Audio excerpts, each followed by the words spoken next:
Bonjour aux nombreux pasteurs, séminaristes et fidèles de tous les pays du monde qui souhaitent aller au royaume des cieux. Je suis Jae-Hok Yu et je serai votre présentateur aujourd'hui. Tout d'abord, je voudrais rendre grâce et gloire à Dieu pour l'ouverture de cette conférence en ligne de Nouveau Ciel, Nouvelle Terre Shincheonji.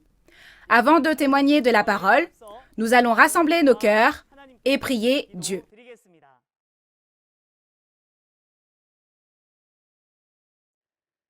Dieu notre Père très saint, qui est plein d'amour et de grâce, nous vous remercions sincèrement de nous avoir permis de vivre dans l'amour de Dieu en nous donnant aujourd'hui une vie et un souffle précieux.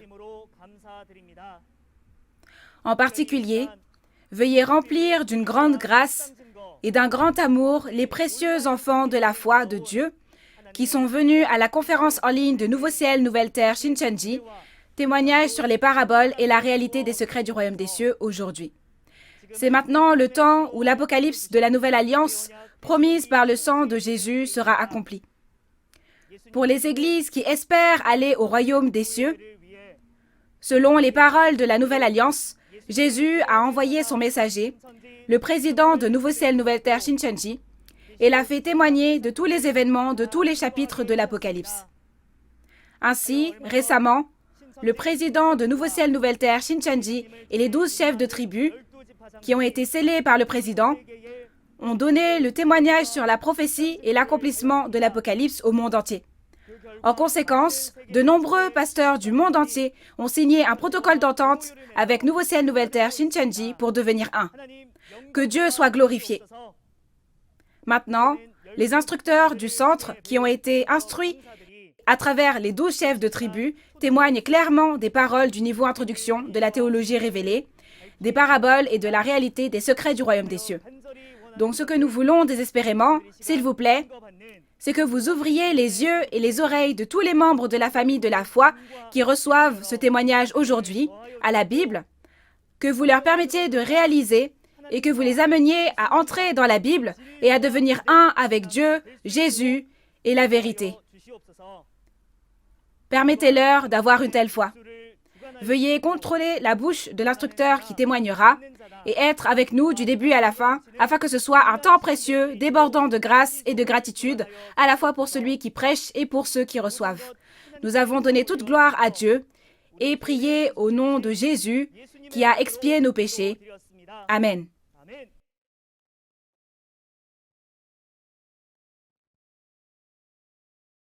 Conférence en ligne de Nouveau Ciel, Nouvelle Terre Shincheonji. Témoignage sur les paraboles et la réalité des secrets du royaume des cieux. Aujourd'hui, dans la continuité de la dernière fois, nous allons vous parler de la leçon 2 sur les notions basiques de la Bible. À travers le témoignage de cette parole, j'espère que ce sera un temps précieux pour rendre gloire à Dieu en réalisant clairement par qui la Bible a été écrite, quel genre de livre c'est, et ce qui y est écrit, et pourquoi les croyants devraient pratiquer une foi basée sur la Bible. Maintenant, nous allons accueillir l'instructeur Young-Chol Park de la tribu de Pierre, qui témoignera de la parole de Dieu. Bonjour aux pasteurs, séminaristes et fidèles du monde entier qui souhaitent aller au royaume des cieux et obtenir la vie éternelle. Je suis Young-Chol Park, un instructeur du centre, et je me tiens ici aujourd'hui après avoir appris la parole révélée du chef de la tribu de Pierre, un des 12 chefs de tribu de Nouveau Ciel, Nouvelle Terre Shincheonji. Notre chef de tribu a appris les paroles de la théologie révélée du président de Nouveau Ciel, Nouvelle Terre Shincheonji, Man Hee-lee, et nous a tout témoigné. Je témoignerai aussi, sans ajouter ni retrancher, à ce que j'ai vu et entendu. Vous assistez actuellement à la conférence en ligne de Nouveau Ciel, Nouvelle Terre Shincheonji, témoignage sur les paraboles et la réalité des secrets du royaume des cieux. Les paroles que vous apprendrez avec moi aujourd'hui porteront sur la leçon numéro 2, les notions basiques de la Bible. Toutes les personnes présentes aujourd'hui ont une Bible, n'est-ce pas? Comment est-ce lorsque vous lisez la Bible? C'est très difficile à comprendre, n'est-ce pas? C'est le livre le plus lu, mais on dit aussi que c'est le livre le plus difficile au monde. Mais ne vous inquiétez pas trop. Si vous apprenez ces notions basiques de la Bible avec moi aujourd'hui, vous pourrez comprendre la Bible et les personnes autour de vous vous diront « Waouh, tu es vraiment devenu incollable sur la Bible !» Vous entendrez ce genre de choses. Alors, ouvrez grand vos yeux, vos oreilles et également votre cœur, et que ce soit un temps au cours duquel vous réalisiez cette précieuse parole. Nous allons d'abord voir le contenu de la référence principale concernant la parole que nous allons apprendre aujourd'hui. Lisons la parole de 1 Jean 5,13. « Je vous ai écrit ces choses afin que vous sachiez que vous avez la vie éternelle, vous qui croyez au nom du Fils de Dieu. » Dans 1 Jean 5, verset 13, il est dit que la raison pour laquelle l'apôtre Jean nous a donné la Bible est pour que nous puissions savoir qu'il y a la vie éternelle. Ainsi, ceux qui connaissent bien la Bible peuvent parler et témoigner de la Bible, c'est-à-dire de cette vie éternelle. Il y a 8 notions basiques dans la Bible que nous allons apprendre ensemble aujourd'hui. Laissez-moi vous parler de cela d'abord. Premièrement, la Bible est le livre de la promesse. Le livre de la promesse signifie que c'est une promesse sous forme de texte, de document. La Bible que nous regardons est un livre et un texte, n'est-ce pas? Ainsi, on peut dire que c'est le livre de la promesse dans lequel des promesses sont écrites. Et deuxièmement, nous apprendrons le fait que la Bible est la parole écrite par Dieu, l'écriture de Dieu. Si c'est l'écriture de Dieu, ce n'est pas écrit par les hommes.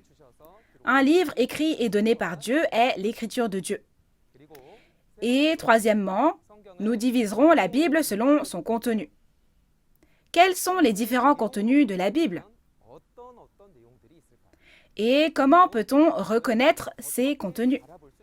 Nous allons découvrir cela.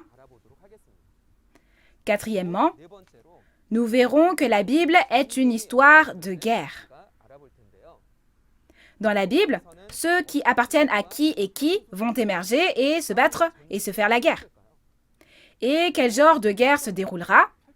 Et à qui appartenons-nous en menant cette guerre? Connaître de telles choses fait référence à la 4e notion basique de la Bible.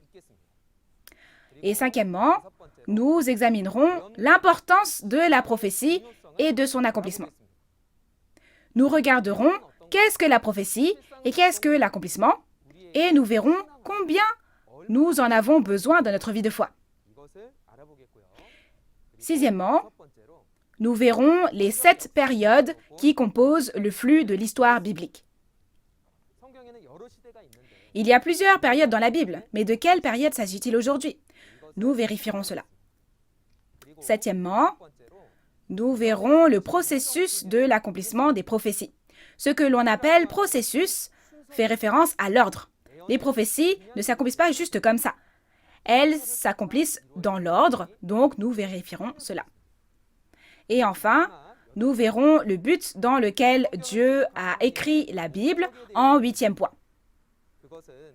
Nous pourrons voir que le but de la rédaction de la Bible est de nous sauver et de nous donner la vie éternelle, et non la mort due au péché. De cette façon, nous allons maintenant voir ces 8 points qui sont les 8 notions basiques de la Bible. Vous êtes impatient de commencer? Alors, je vais vous les expliquer point par point. Voici la première notion basique de la Bible. La Bible est le livre de la promesse. C'est le texte de la promesse. Il doit y avoir un sujet si on fait une promesse, n'est-ce pas? Oui. La Bible est une promesse qui a été faite avec qui? Dans la Bible, ces personnes avec qui on a fait une promesse sont appelées le peuple élu. La Bible est la parole adressée au peuple élu. Ce peuple élu est ce que nous pouvons lire dans Psaume 89, verset 3. Le peuple qui a été choisi et qui a fait une alliance s'appelait le peuple élu. Et les expressions faisant référence à ce peuple élu ne sont pas juste le peuple élu, mais il existe diverses expressions dans la Bible qui décrivent le peuple élu. Quelles expressions y a-t-il? De manière représentative, le peuple élu est exprimé en termes d'Israël, de Juda, de Jérusalem ou de Sion. Ainsi, lorsque nous lisons la Bible et voyons ces expressions, nous devons savoir que Ah, on est en train de parler du peuple élu. Et puisque cette Bible est une promesse écrite, essayons de sectionner la Bible. Si nous divisons la Bible selon cette promesse même, nous pouvons la diviser en deux promesses.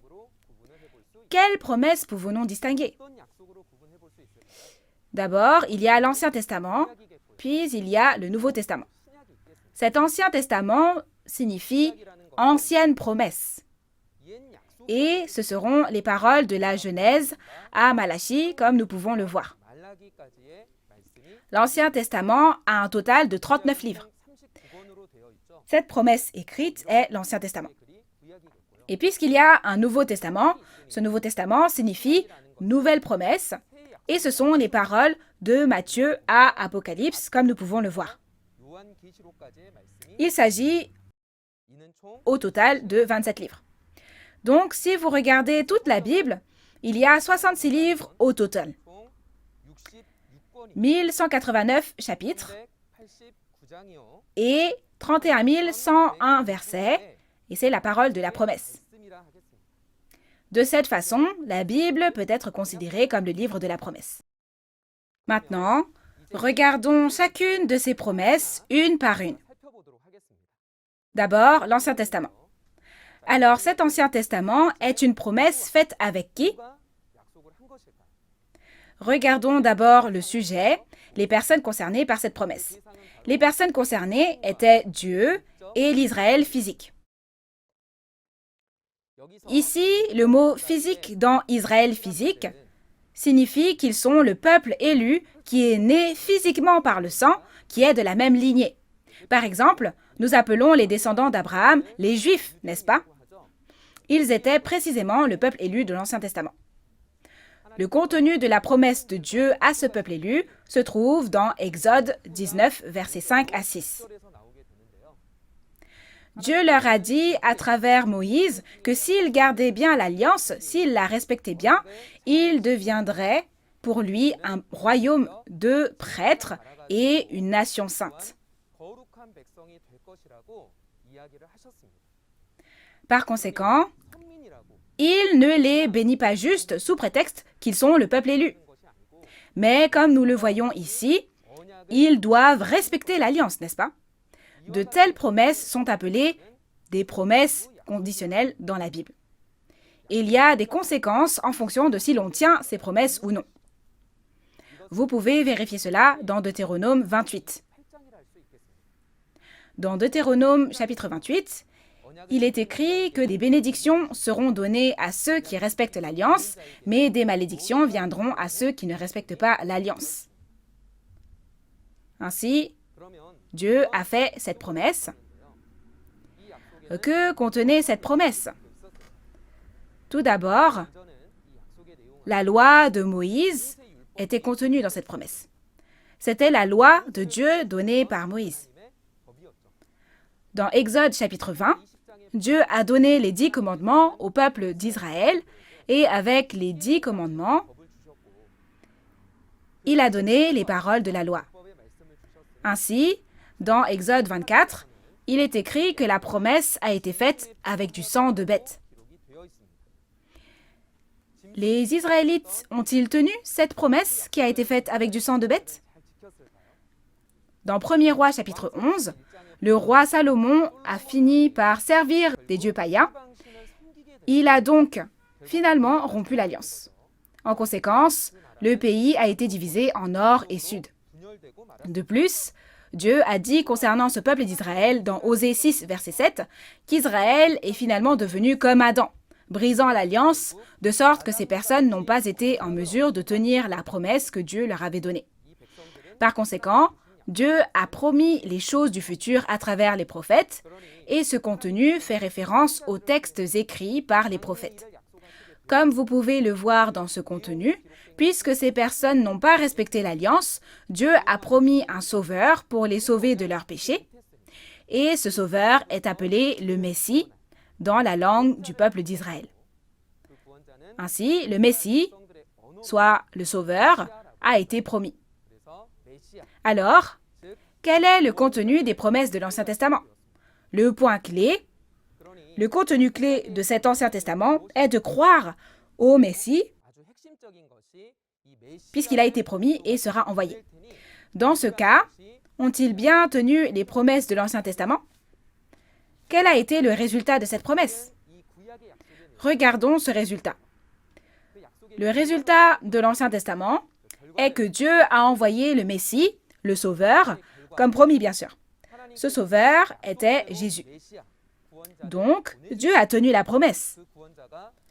Mais le peuple élu qui l'attendait n'a pas tenu la promesse car il n'a pas accueilli Jésus en fin de compte. Au final, ceux qui n'ont pas pu tenir cette promesse étaient les pharisiens, les scribes, qui étaient les chefs religieux au premier avènement, et les Juifs qui ont été instruits par eux. Alors, pourquoi n'ont-ils pas accepté le Messie et n'ont-ils pas tenu la promesse alors que le Messie qu'ils attendaient tant est venu? Nous devons savoir pourquoi. Vérifions-en la raison à travers les paroles d'Acte 13. Nous allons lire Acte 13, versets 26 à 27.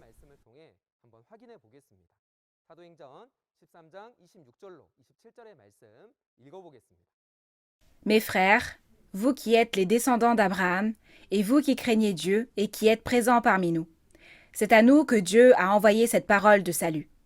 En effet, les habitants de Jérusalem et leurs chefs n'ont compris ni qui était Jésus, ni les paroles des prophètes qui sont lues chaque jour de sabbat. Et voici qu'en condamnant Jésus, ils ont accompli ces prophéties. Dans Acte 13, la raison pour laquelle ils n'ont pas tenu cette promesse est bien expliquée. La raison en est qu'ils ne connaissaient pas les paroles de Jésus ni des prophètes, alors ils ont finalement tué Jésus. Jésus était l'accomplissement de la réalité qui est venue comme promis dans l'Ancien Testament, et comme les paroles des prophètes sont des prophéties écrites en tant que paroles de promesse, ils n'ont pas pu tenir la promesse parce qu'ils ne connaissaient pas les prophéties ni leur accomplissement. Aujourd'hui, nous devons nous aussi réaliser ces prophéties qui sont devant nous et leur réalité qui s'est accomplie afin que nous puissions devenir des enfants qui tiennent la promesse. Puisqu'ils n'ont pas réussi à respecter l'Ancien Testament comme ceci, une nouvelle promesse a commencé et c'est le Nouveau Testament. Quant à la raison du Nouveau Testament, dans la Bible, il est écrit dans Hébreux 8 que la Nouvelle Alliance a été faite précisément parce qu'il y avait un défaut avec la première alliance. Alors, avec qui cette promesse a-t-elle été faite? Dieu a dit qui était concerné par cette promesse, et cette promesse a été faite entre Jésus et l'Israël spirituel. Il y a le mot spirituel ici. À la différence du peuple élu de l'Ancien Testament, ceux dont l'esprit appartient à Dieu sont le nouveau peuple élu, l'Israël spirituel. Nous les appelons les chrétiens. Qui sont-ils? C'est vous et moi, n'est-ce pas? Quant à la raison et au processus pour que ces personnes deviennent le peuple élu de Dieu, dans Jean 1, il est dit que ceux qui ont accepté Jésus ont reçu le pouvoir de devenir les enfants de Dieu. Ils seront donc le nouveau peuple élu. Quel genre de promesse a été faite avec eux? Cette promesse est d'abord la loi de la liberté. Contrairement à la loi de Moïse, cette loi de la liberté est la loi qui régit non seulement les actions du corps, mais aussi le cœur et l'esprit, l'état d'esprit. Les paroles de Matthieu 5, 6 et 7 en sont un exemple représentatif. C'est la loi qui libère les personnes du péché et c'est pourquoi on l'appelle la loi de la liberté. Luc 22, versets 14 à 20 parle du début de cette promesse du Nouveau Testament. La nuit de la Pâque, la nouvelle alliance a été faite avec le sang de Jésus. Dans ce cas, quelle est la réalité qui est apparue de cette nouvelle alliance qui a commencé? La réponse est l'Apocalypse de Jean. Quand on regarde dans l'Apocalypse, le sang de Jésus était à l'œuvre dans Apocalypse chapitre 1, chapitre 5, Apocalypse chapitre 7 et Apocalypse chapitre 12. Nous avons été libérés du péché par le sang de Jésus et le royaume et les prêtres sont apparus. Et les personnes vêtues de blanc sont sorties et nous avons aussi combattu et vaincu le groupe du dragon, n'est-ce pas? Donc si la nouvelle alliance a été faite avec le sang de Jésus et que l'œuvre de ce sang était l'Apocalypse, alors l'Apocalypse est la réalité de la nouvelle alliance. Donc si nous regardons Apocalypse 22, verset 20, après que Jésus a montré toutes ces choses à Jean, il a dit qu'il viendrait très bientôt, ce qui est le second avènement du Seigneur. Ainsi, dans ce Nouveau Testament, non seulement la loi de la liberté, mais aussi les prophéties du second avènement de Jésus sont prophétisées. Nous devons le réaliser et devenir ceux qui tiennent la promesse. Alors, quel sera le résultat de cette promesse? Il y a deux choses principales à la suite de cette promesse. Il y aura ceux qui l'ont tenue et ceux qui ne l'auront pas tenue. Ceux qui l'auront tenue recevront le salut et le royaume des cieux, et ceux qui ne l'auront pas tenue iront à la destruction et en enfer. Alors, comment pouvons-nous respecter cette nouvelle alliance? Dans Hébreux 8, versets 10 à 12, il est dit que la nouvelle alliance est l'écriture de la loi de Dieu dans nos cœurs. C'est comme si on apposait un sceau, un cachet, on dirait que ça a été apposé, paf! Ce n'est que lorsque la loi de Dieu est écrite dans notre cœur que nous pouvons respecter la nouvelle alliance. Pour ce faire, nous devons devenir ceux qui réalisent la loi de Dieu et cette parole. De plus, quel genre de bénédiction obtient-on lorsqu'on la respecte? Dans Apocalypse 1, verset 3, il est dit que « Bénis sont ceux qui gardent les paroles de cette prophétie ». Cette bénédiction est le royaume des cieux promis et la vie éternelle. De cette façon, il a prophétisé les bénédictions pour ceux qui gardent, mais Jésus a aussi écrit des paroles d'inquiétude concernant ceux qui ne garderaient pas. Dans Luc 18, verset 8, il est dit que lorsque Jésus reviendra, verra-t-il la foi au second avènement? Alors, combien de personnes ont la foi dans ce monde aujourd'hui? Mais pourquoi, dans la Bible, Jésus demande-t-il s'il verra la foi au second avènement? Ce n'est pas la croyance commune à laquelle nous pensons, mais la foi qui réalise et croit en cette prophétie et en la réalité qui s'est accomplie selon la prophétie. Nous devons devenir ceux qui réalisent et croient non seulement les prophéties, mais aussi l'accomplissement des prophéties et respectent cette nouvelle alliance dont parle la Bible. Nous avons ainsi vu la première notion basique de la Bible. Passons maintenant à la deuxième notion basique de la Bible. La Bible est la parole écrite par Dieu, soit l'écriture de Dieu. Et puisque c'est un livre, il y a aussi des personnes dans le monde qui ont écrit des textes et des livres, n'est-ce pas? Si la Bible est le texte de Dieu et le livre de Dieu, alors il doit y avoir quelqu'un qui a écrit cette Bible. Qui est-ce? C'est Dieu, pas l'homme, bien sûr. Ainsi, l'auteur de la Bible est Dieu. Alors, puisque Dieu est un esprit, comment a-t-il écrit toute la Bible? Dieu a choisi des hommes pour leur faire écrire sa volonté à chaque époque. Nous les appelons des transcripteurs. Dieu a fait écrire la Bible à travers environ 35 à 40 de ces transcripteurs et on pourrait aussi les appeler des prête-plumes. Mais maintenant, j'utilise ce stylo pour écrire. C'est moi qui écris, mais ce stylo est l'outil. De cette façon, Dieu est l'auteur et a écrit la Bible en utilisant les prophètes de chaque époque et les disciples du Seigneur comme prête-plume, comme outil. Si c'est le cas, alors comment la Bible a-t-elle été écrite? Par l'inspiration du Saint-Esprit. Dans 2 Timothée 3, verset 16, il est dit que la Bible a été écrite par l'inspiration de Dieu, c'est-à-dire en étant touchée par Dieu. Et dans 2 Pierre 1, verset 21, il est dit que la Bible est ce que ceux qui ont été poussés par le Saint-Esprit ont dit.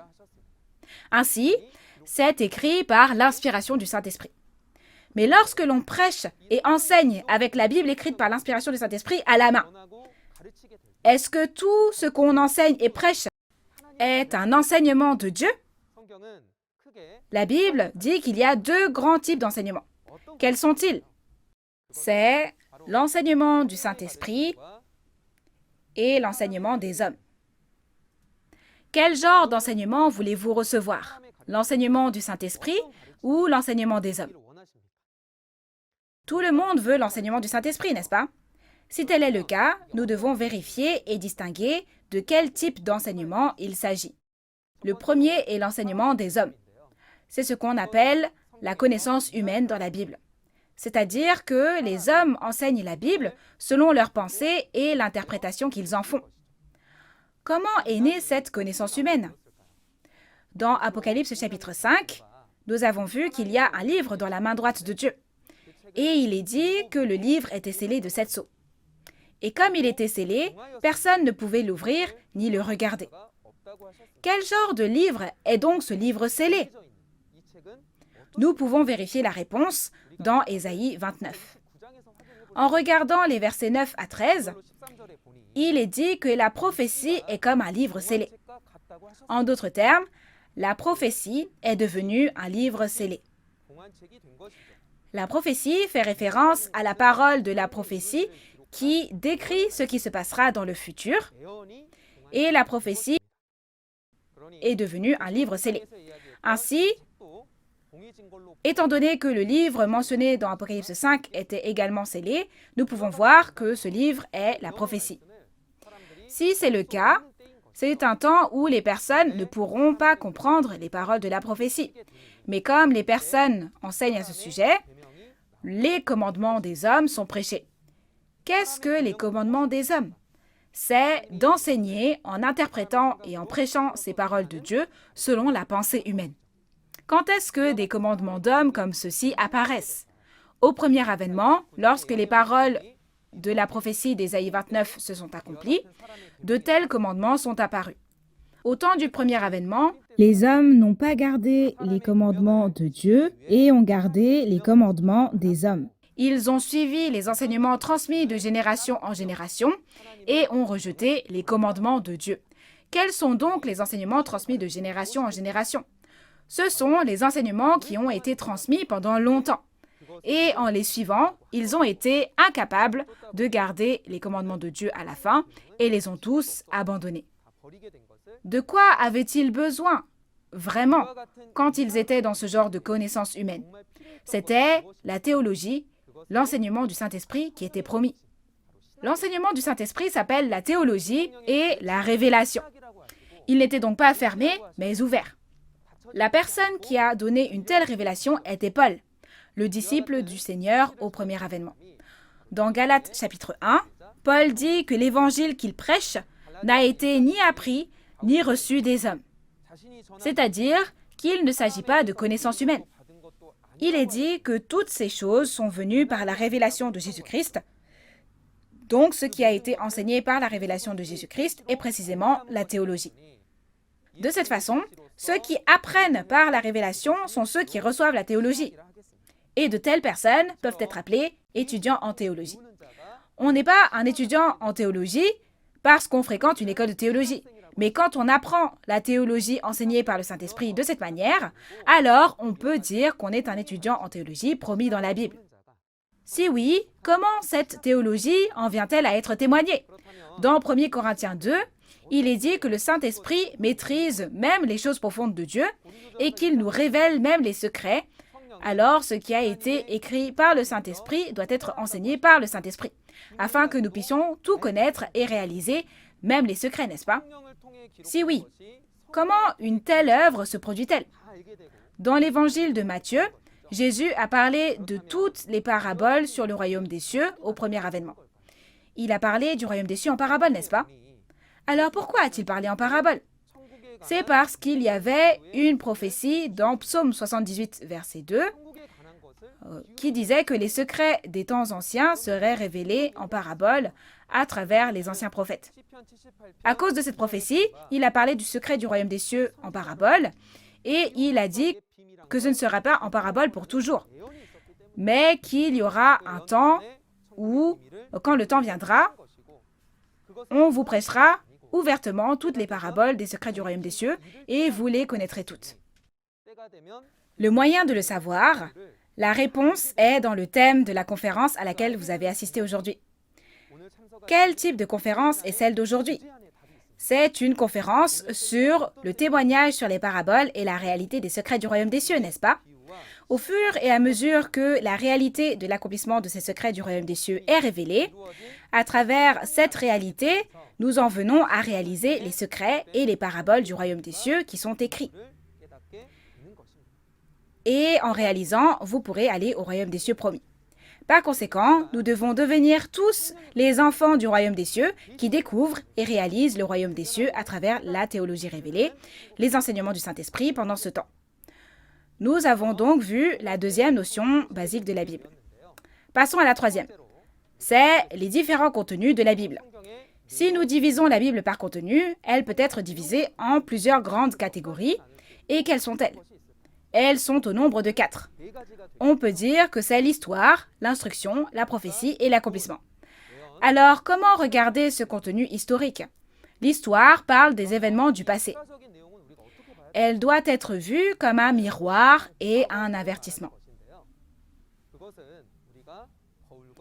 En parlant de l'histoire de Moïse dans 1 Corinthiens 10, au verset 11, Paul nous a dit, à nous qui sommes parvenus à la fin des siècles, que nous devrions les prendre comme un miroir et un avertissement. Un miroir est un outil pour se refléter, n'est-ce pas? Lorsque vous vous regardez dans le miroir, vous vous voyez. De cette façon, l'histoire passée de la Bible est comme un miroir qui reflète notre foi. Il faut la prendre comme un avertissement en la regardant. C'est le but pour lequel l'histoire nous est donnée. Deuxièmement, il y a un contenu instructif. Comment doit-on voir le contenu de ces instructions? La raison pour laquelle cela nous a été donné était pour faire de nous des personnes parfaites. Comme nous le voyons dans 2 Timothée 3, versets 16 à 17, il est dit que l'homme de Dieu est rendu parfait par les paroles d'instruction et de réprimande. Nous devons donc devenir ceux qui vivent leur foi et reçoivent les instructions qui nous sont données afin que nous puissions corriger nos erreurs et devenir parfaits. Troisièmement, il y a les paroles des prophéties. Nous allons lire les paroles de Jean 14, 29, expliquant pourquoi les prophéties nous ont été données.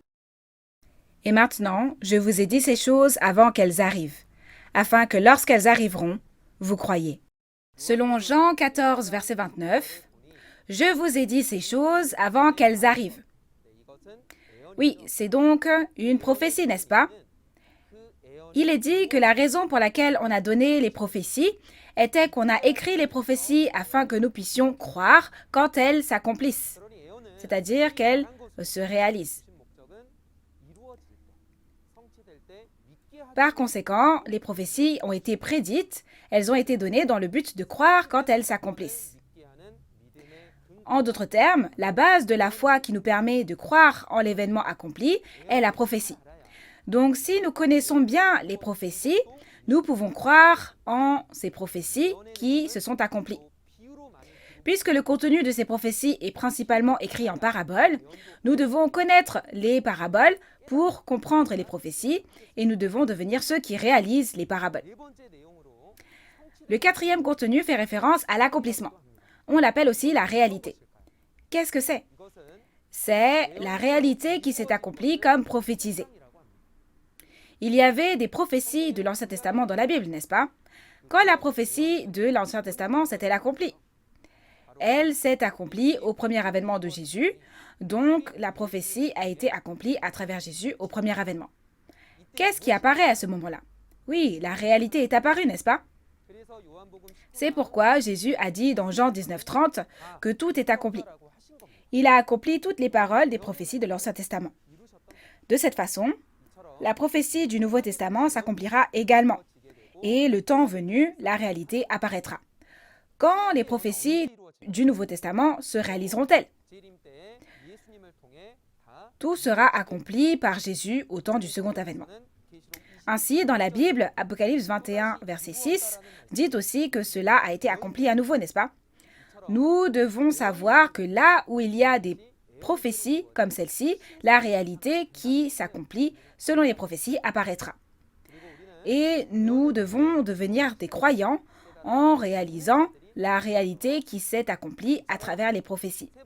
Ainsi, à travers la troisième notion basique de la Bible, nous avons différencié les contenus de la Bible et vu comment nous devrions distinguer ces contenus. Maintenant, lorsque nous lisons la Bible, nous pourrons bien distinguer clairement, n'est-ce pas? Oui, je crois que nous pourrons faire comme ça. Passons à la quatrième notion basique de la Bible. Quatrièmement, nous verrons que la Bible est une histoire de guerre. C'est un contenu très important.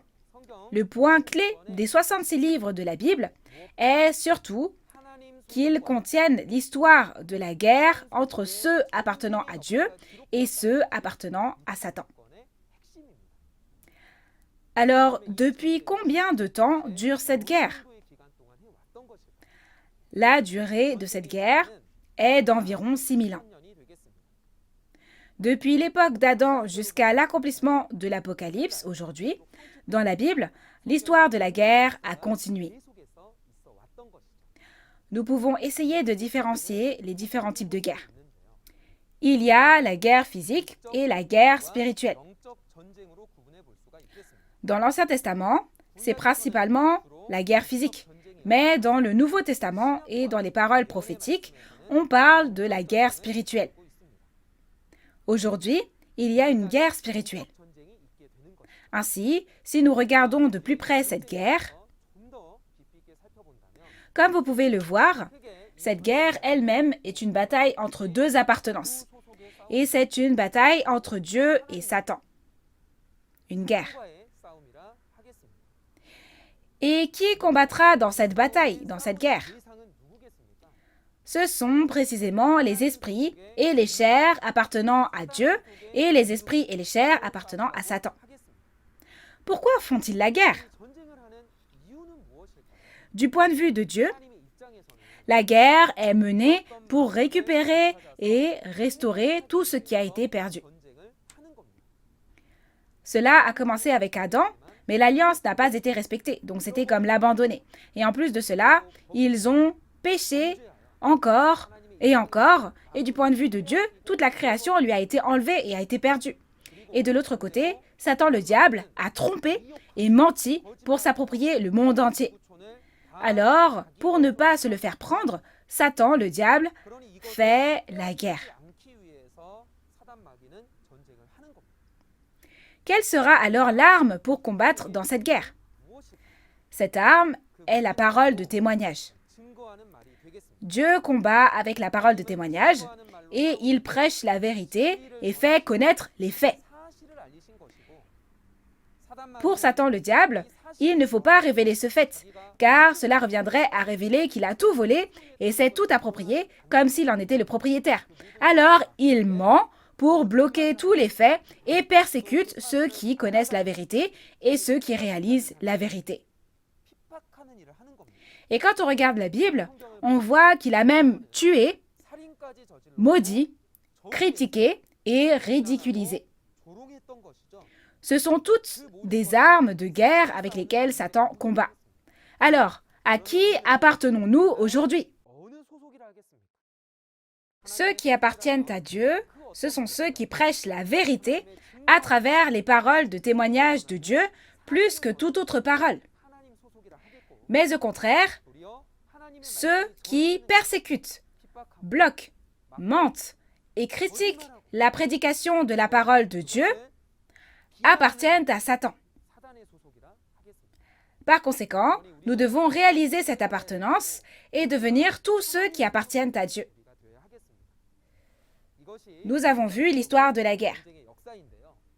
Ces choses, ce sont des choses que nous devons vérifier dans la Bible et que nous pouvons vérifier dans la Bible. Cette guerre spirituelle a lieu dans Apocalypse 12. Comme nous le voyons dans Apocalypse 12, versets 7 à 11, Michel et ses anges se battent contre le dragon et ses messagers. Ce sont des esprits, n'est-ce pas? Oui, c'est une guerre d'esprits, c'est un combat d'esprits. Cependant, il y a aussi l'enfant et ses frères à cet endroit, et il est dit qu'ils se battent contre le groupe du dragon. Donc, ils sont la chair. La guerre en esprit et en chair se déroule dans l'Apocalypse, où les esprits se battent contre les esprits et les chairs se battent contre les chairs. En ce temps-là, il a été dit que cet enfant et ses frères ont combattu et ont vaincu avec le sang de l'agneau et la parole de témoignage. Donc, l'arme qu'ils ont utilisé est le sang du Seigneur et la parole de témoignage. Ainsi, dans l'Apocalypse, il y a encore une guerre spirituelle jusqu'à la fin et le résultat de cette guerre est que l'esprit et la chair appartenant à Dieu seront victorieux. C'est pourquoi, à la suite de cette guerre, Satan sera capturé et prendra fin, et Dieu atteindra le règne éternel par la victoire. Ayant vu ainsi l'histoire de la guerre, nous devons appartenir à Dieu et devenir vainqueurs ensemble à tout prix. Regardons la notion basique de la Bible suivante. Cinquièmement, nous regarderons l'importance de la prophétie et de la réalité. Il y a une parole qui nous permet de bien comprendre cela. C'est que les prophéties de la Bible s'accomplissent forcément et deviennent réalité. La prophétie s'accomplit et elle apparaît dans la réalité. Il y a des paroles écrites dans la Bible pour nous le faire savoir. C'est précisément l'alpha et l'oméga dont parle la Bible. Alpha, étant la première lettre de l'alphabet grec, signifie le premier et le commencement. Et oméga, étant la dernière lettre de l'alphabet grec, signifie le dernier et la fin. Ainsi, quand Dieu commence toute chose, il commence toujours le travail en prophétisant, et c'est l'alpha, n'est-ce pas? Et en accomplissant cette prophétie, il y met fin, donc oméga devient la réalité de l'accomplissement. De telles expressions ne se trouvent que dans l'Apocalypse.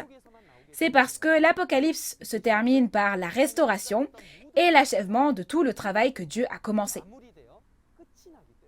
De plus, il est écrit qu'on ne doit jamais ajouter ni retrancher à la prophétie elle-même écrite de cette manière. Quelle en est la raison? Dieu accomplira les prophéties telles qu'elles sont écrites. Mais si nous ajoutons ou retranchons à ces prophéties, ne devenons-nous pas des personnes qui ne sont pas en mesure de garder les prophéties? C'est pourquoi il a dit qu'il ne faut jamais ajouter ni retrancher aux paroles de la prophétie. Ainsi, les prophéties et l'accomplissement sont très importants pour nous. Ces prophéties et cette réalité se sont accomplies. Comme nous l'avons vu dans l'Ancien Testament, Abraham et Dieu ont fait une alliance. Cette alliance s'est accomplie à l'époque de Moïse et des événements sont apparus, n'est-ce pas? Cette alliance avec Abraham a été faite avec Abraham, comme on le voit dans Genèse 15, versets 13 à 14. Et cette alliance a été accomplie à l'époque de Moïse. Elle a donc été accomplie à travers Exode chapitre 12. De cette façon, la prophétie s'était accomplie. Les prophéties de l'Ancien Testament se sont également accomplies. Les prophéties de l'Ancien Testament se sont accomplies au temps du premier avènement et la réalité a été révélée par l'accomplissement. Les prophéties de l'Ancien Testament ont été écrites par les prophètes et à travers eux, Dieu a prophétisé la fin des temps en faisant même un serment. Et toutes ces prophéties ont été accomplies par Jésus au premier avènement. Nous pouvons vérifier cela à travers la Bible. Regardons comment Jésus était le Messie qui est venu sur cette terre selon la Bible. Regardons quelques exemples de prophéties de l'Ancien Testament et leur accomplissement. Il y avait des prophéties dans la Bible sur le Messie, le Sauveur. Alors, regardons-en quelques-unes. Premièrement, dans Ésaïe 7, verset 14, il a été prophétisé que le Messie naîtrait d'une vierge. C'était la prophétie prononcée environ 700 ans avant la naissance de Jésus, avant la venue de Jésus. Les paroles de cette prophétie se sont accomplies au premier avènement de Jésus, donc Jésus, le Messie, est vraiment né d'une vierge comme on le voit dans Matthieu 1. La vierge était Marie et Jésus, né de lui, était le Sauveur. De plus, selon Michée 5, verset 2, il s'agit d'une prophétie environ 500 ans avant la venue du Messie. Il a été prophétisé que le Messie naîtrait à Bethléem. Comme nous l'avons vu dans Luc 2, selon cette prophétie, Jésus est né à Bethléem. De cette façon, même si la Bible a prophétisé il y a des centaines d'années, cela s'accomplira forcément quand le temps sera venu.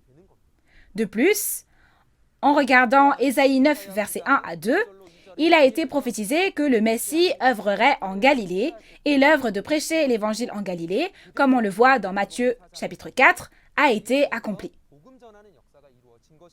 Aussi, tout comme Ésaïe 61, 1 à 4 a prophétisé qu'il y aurait l'œuvre de la prédication de l'évangile du ciel, cela s'est accompli de cette manière dans Luc chapitre 4.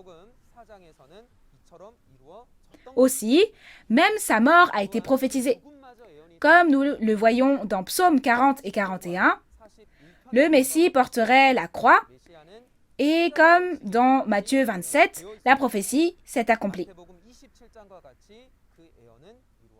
Alors, nous pouvons vérifier que toutes les prophéties de l'Ancien Testament se sont accomplies une à une et que la réalité a été révélée, n'est-ce pas?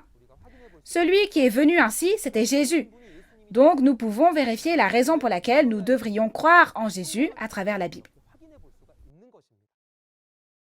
Alors, nous allons voir les paroles des prophéties du Nouveau Testament. Quand ces prophéties du Nouveau Testament s'accomplissent-elles? Ces choses s'accompliront au second avènement, se manifesteront dans la réalité et finalement, tout s'accomplira. Les prophéties du Nouveau Testament ont été promises par Jésus à travers ses disciples. Comme nous l'avons vu dans Matthieu 24 et Jean 14, 29, la parole de Dieu s'accomplira certainement. Et il est dit que la raison pour laquelle cette parole nous a été donnée est pour que nous puissions croire quand elle s'accomplit. De cette façon, toutes les prophéties écrites par les disciples seront accomplies au second avènement et finiront par toutes s'accomplir, comme nous l'avons vu dans Apocalypse 21, verset 6. Qui apparaîtra à ce moment-là? Ce ne sont pas les personnes qui ont écrit ces prophéties qui réapparaîtront, mais c'est le pasteur promis de Dieu qui accomplit la parole écrite de la promesse. Ce pasteur devient le messager envoyé par le Seigneur aux églises, et comme il a vu et entendu tous les événements de l'Apocalypse en étant sur place, il témoigne de toute la parole des promesses qu'il a vues et entendues. En ce temps-là, nous pouvons connaître toutes les prophéties et la parole promise écrite, ainsi que les paroles écrites en parabole. Alors, de quel genre de foi avez-vous vraiment besoin en ce temps-là? La vraie foi requise en ce temps est celle qui réalise et croit aux prophéties et même à l'accomplissement des prophéties. Si vous ne croyez qu'aux prophéties, c'est croire à moitié. Cependant, croire aux prophéties et à la réalité qui s'est accomplie selon les prophéties, c'est croire à 100%. C'est avoir une foi complète, n'est-ce pas? Nous ne devons pas manquer de foi, mais nous devons devenir des personnes qui ont une foi complète.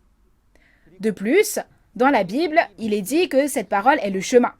Parce que cette parole promise qui nous a été ouverte est le chemin, si nous suivons cette parole et marchons, nous trouverons le pasteur promis de Dieu selon ce qui est écrit dans la Bible au bout de ce chemin.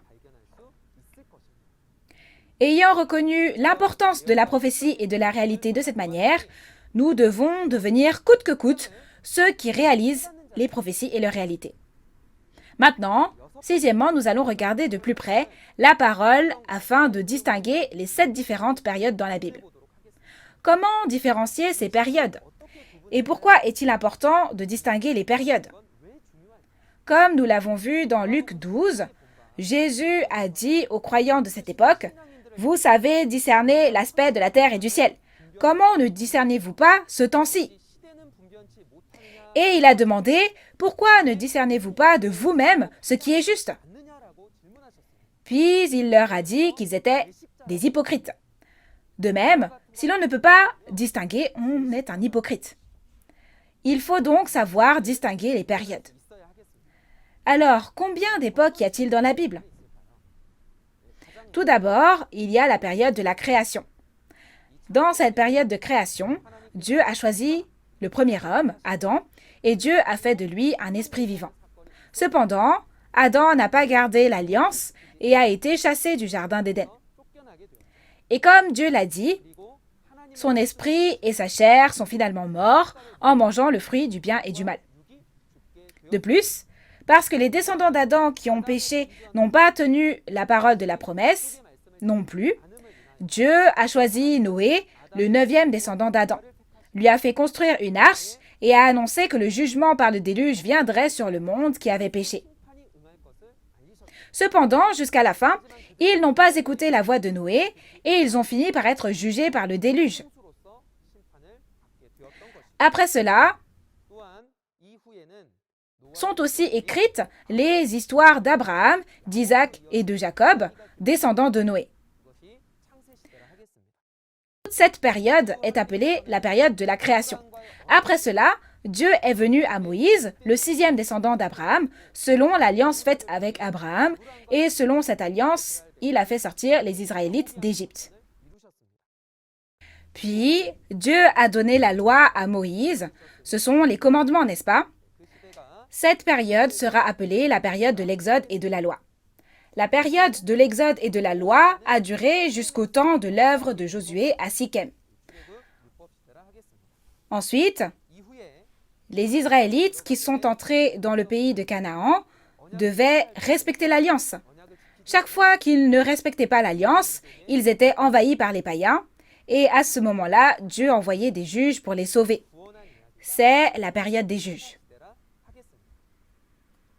Par la suite, des rois furent établis dans le royaume d'Israël à la demande du peuple d'Israël. Ils s'appelleront Saül, David et Salomon. Cependant, au temps de Salomon, le roi d'Israël, n'ayant pas gardé la loi de Dieu, Israël a été divisé entre le nord et le sud, et résultat, l'alliance n'a pas été respectée. Cette période est la période des rois. Et après cela, Dieu a fait écrire ce qui arrivera dans le futur par des prophètes. Ceci est la période des prophètes. Après cela, vient la période où ces événements du futur écrits par les prophètes se sont accomplis, où la promesse de l'Ancien Testament s'est accomplie et où le Messie de cette ère est venu selon cette promesse. Ce Messie était Jésus. Jésus et Dieu étaient ensemble. C'est la période de l'évangile du ciel qui a informé du fait que les prophéties de l'Ancien Testament se sont accomplies et a annoncé les événements du second avènement lorsque Jésus revient sur cette terre après son départ. Durant cette période de l'évangile du ciel, étant donné que les disciples du Seigneur et de nombreux pasteurs ont prêché le même message, cette période est la période de l'évangile du ciel, n'est-ce pas? Et après cette période de l'évangile du ciel, comme nous l'avons vu dans Matthieu 24, verset 14, il est dit que l'évangile du royaume des cieux sera prêché dans le monde entier pour servir de témoignage à toutes les nations. Alors viendra la fin. Après que cette période où l'évangile du royaume des cieux est prêché au monde entier est passée, puisque le dernier jour du dernier témoignage est arrivé, la période qui suit sera appelée la période de la recréation et de la révélation.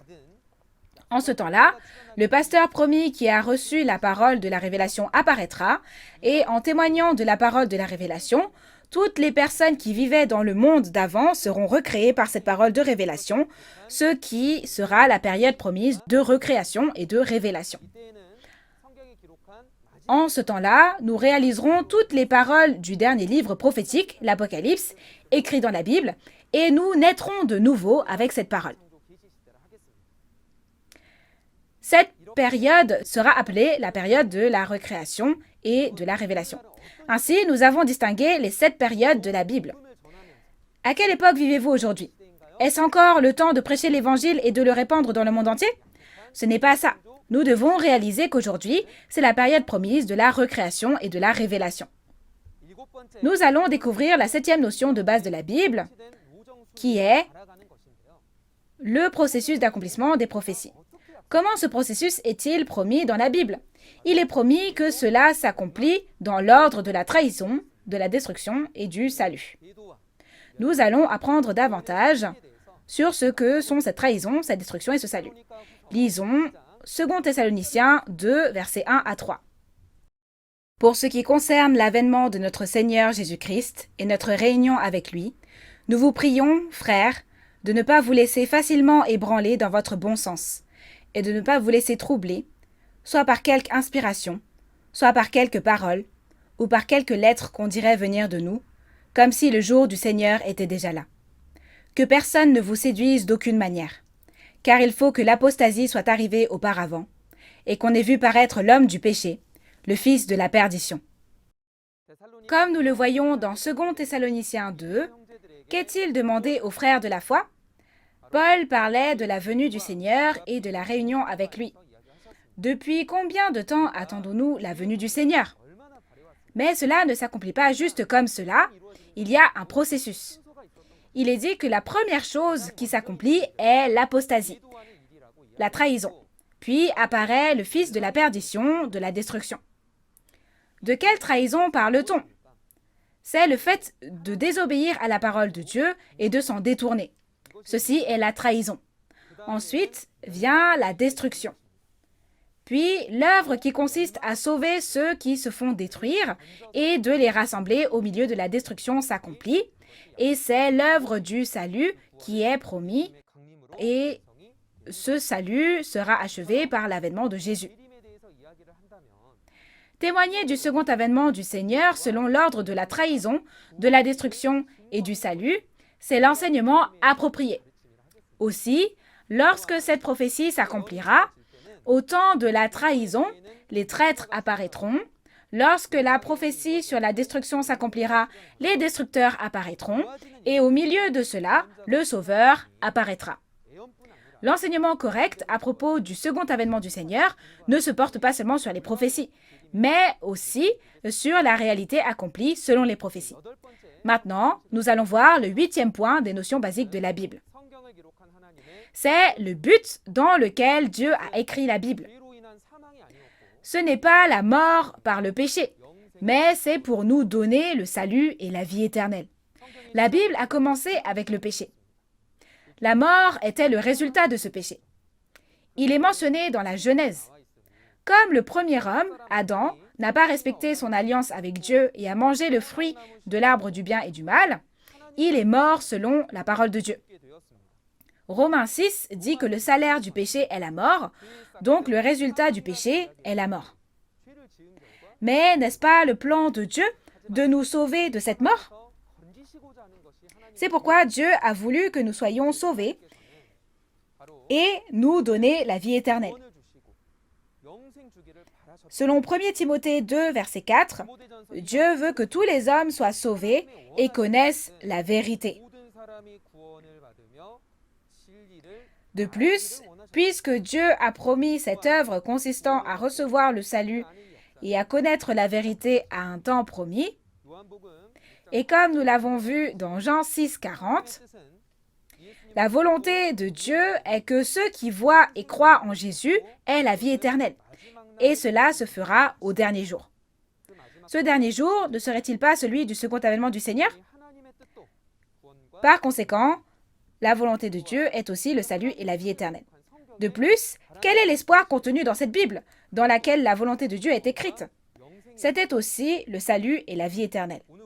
Comme dans la parole que nous avons lue aujourd'hui, dans 1 Jean 5, 13, ce que l'on espère pour ceux qui croient au Fils de Dieu, c'est de leur faire savoir qu'ils ont la vie éternelle.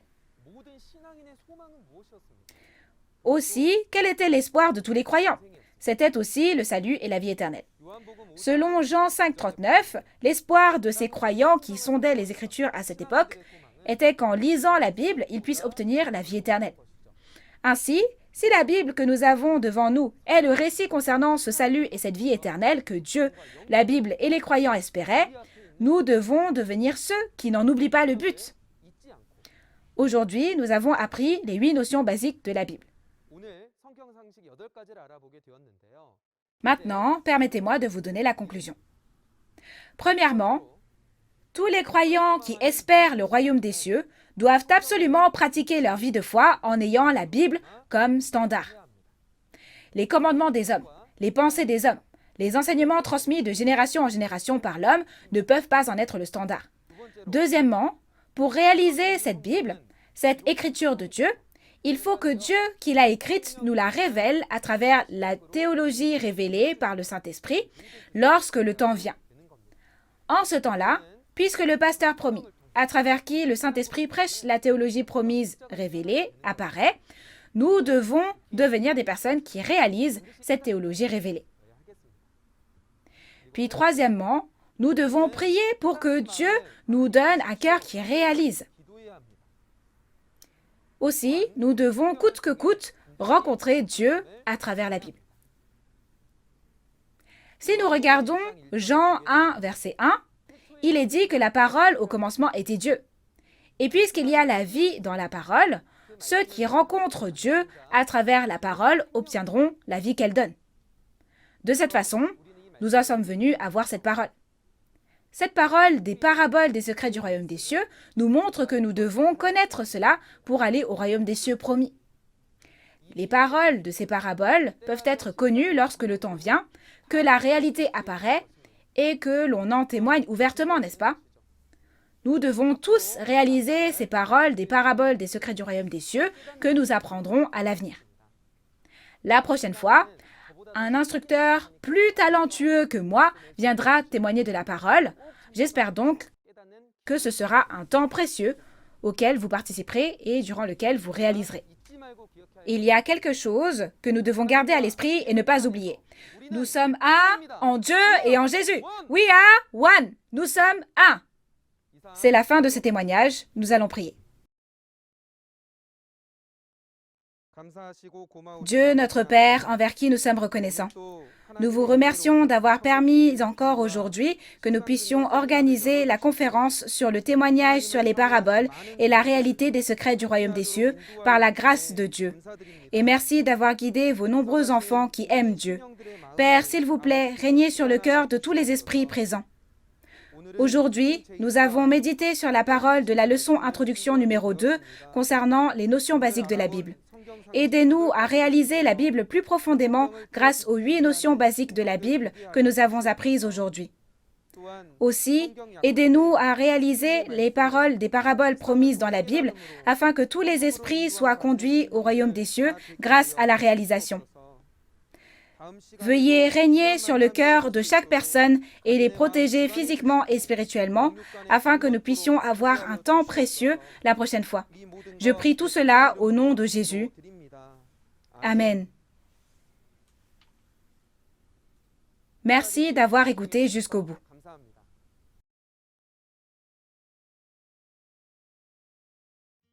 Dans Apocalypse 9, il y a des chevaux qui tuent un tiers des hommes. La tête de ces chevaux se trouve sur leur queue. Est-ce que de tels chevaux existent dans le monde? Pourquoi Jésus a-t-il parlé des secrets du royaume des cieux en parabole? Alors, s'il y a eu un temps où il a parlé en parabole, n'y aura-t-il pas un temps où il ne parlera plus en parabole et révélera ouvertement la réalité? Ceux à qui il n'a pas été donné de connaître les secrets du royaume des cieux, à qui appartiennent-ils? Aujourd'hui, au cours de la conférence en ligne de Nouveau Ciel, Nouvelle Terre Shincheonji sur le témoignage sur les paraboles et la réalité des secrets du royaume des cieux, nous avons partagé sur la leçon numéro 2 sur les notions basiques de la Bible. Pasteurs du monde entier qui écoutent ces paroles, fidèles qui croient en Dieu. Nous regardons les mêmes paroles de la Bible sous le même Dieu. Même si nos origines, nos langues et nos pays sont différents, l'amour sincère de la parole de Dieu est le même. Et nous croyons qu'il n'y a qu'une seule parole de vérité de Dieu. Nous, les 12 tribus de Nouveau Ciel, Nouvelle Terre Shincheonji, voulons partager la parole de vérité avec tout le monde et pratiquer notre foi avec Dieu dans le royaume des cieux, de la liberté, de la paix et de l'amour, sans péché ni loi. Actuellement, de nombreux pasteurs et séminaristes qui ont reconnu cette sincérité signent un protocole d'entente avec Nouveau Ciel, Nouvelle Terre Shincheonji pour des échanges bibliques et culturels. Nouveau Ciel, Nouvelle Terre Shincheonji est ouverte à tous ceux qui aiment la parole. Les pasteurs qui souhaitent signer un protocole d'entente avec nous à l'issue de ces conférences peuvent nous rejoindre à tout moment en nous contactant par courriel ou par téléphone. Enfin, je tiens à exprimer une fois de plus ma sincère gratitude envers les pasteurs et les fidèles du monde entier qui honorent cet événement par leur présence. J'espère que vous serez avec nous jusqu'à la fin de la parole qui sera donnée à travers les prochaines conférences. Nous allons donc terminer en faisant la prière que le Seigneur nous a enseignée.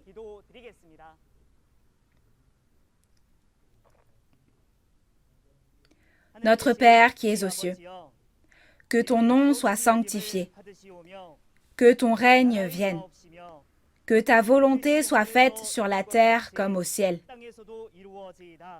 Donne-nous aujourd'hui notre pain de ce jour. Pardonne-nous nos offenses, comme nous pardonnons aussi à ceux qui nous ont offensés. Et ne nous laisse pas entrer en tentation, mais délivre-nous du mal. Car c'est à toi qu'appartiennent le règne, la puissance et la gloire pour les siècles des siècles. Amen.